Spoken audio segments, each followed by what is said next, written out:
Nah,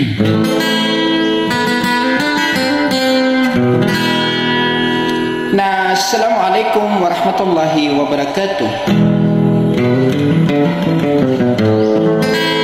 Nah, pengning ko si kuwala ginan amap mamanaw sa lamakan aso kalilintad na gusto kapipi aginawa.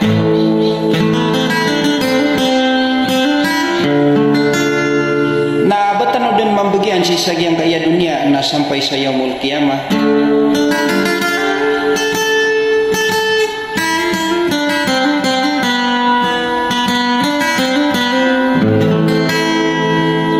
Sadia pun ang mga rinarinaw ang gulalan si sagyang kaya irwin nagagaw na pananadan. Na diak na idi pelilalilang udin na di kukurmat si sagyang kanan bubayakan si Bai Nuraini.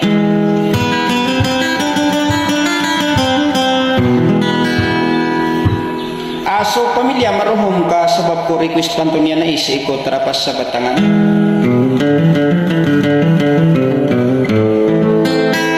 Dakumin dua-dua nagu dakumin darainon so request yan sabab sa dia kong karaw so dia midi kang ginaway.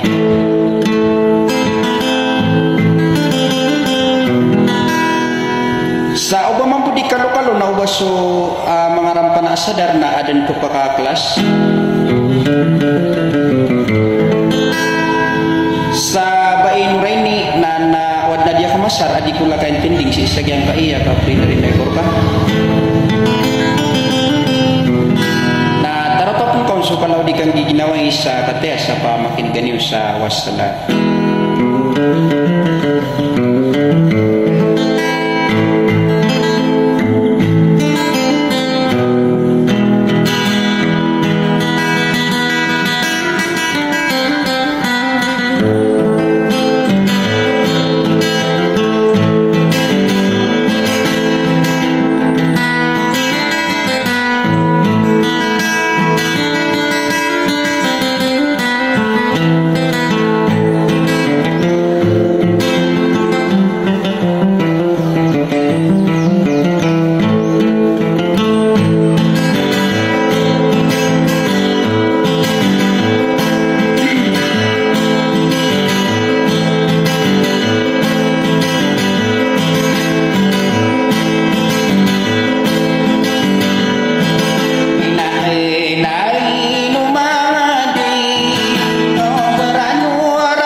indung karo yudesa ida kami semasa maka pikiran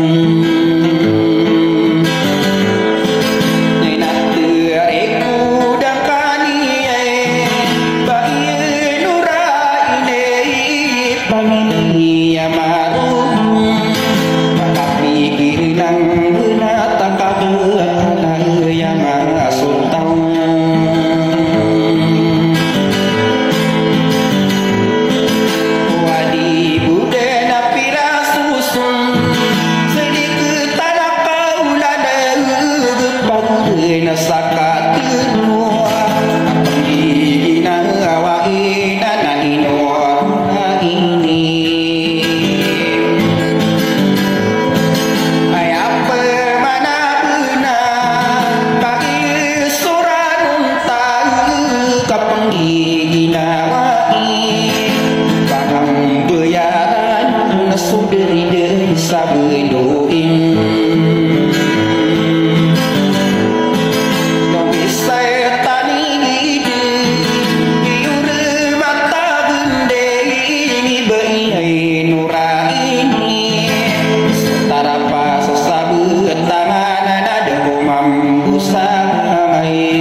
na ino nuraini kabesadang sakang gering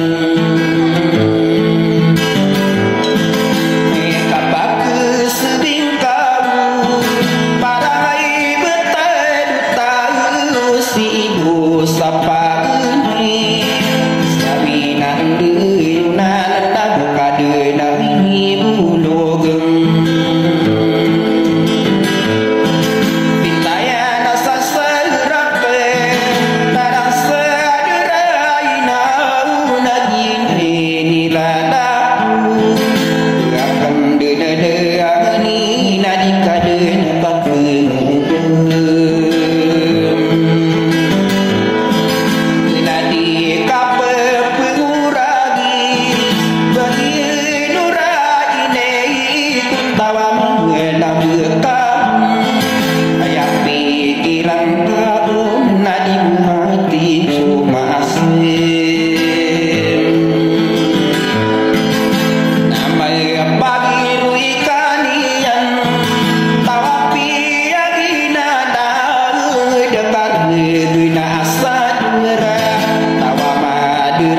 ino